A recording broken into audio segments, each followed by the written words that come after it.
Welcome to the aluminum AFCO rail Series 100 fixed stair rail installation video. Please ensure to adhere to all local building codes when installing aluminum AFCO rail. Begin by laying the bottom rail on the stairs adjacent to the post.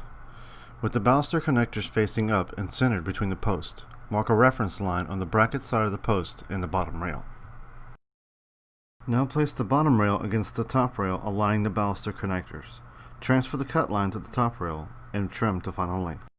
To find the location of the top rail saddle brackets, measure up from the previously drawn reference line and mark the bracket side of the post.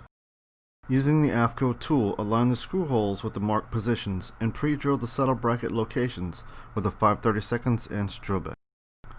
Once the base trim has been installed, mount the saddle brackets with the supplied fasteners, ensuring not to over-torque the screws. Starting with the bottom rail, firmly push the balusters into the factory-installed connectors, working from one end to the other. With the top rail in place, firmly tap the assembly with the rubber mallet to properly seat the balusters. Position the rail panel on the installed saddle brackets and measure the required height of your support block. Cut support block from provided 10-inch baluster material. Secure the support block connector with the supplied fastener, then firmly push on the custom-cut support block in the proper location. Return the assembled rail panel onto the installed saddle brackets and secure the top rail to the brackets with the supplied fasteners.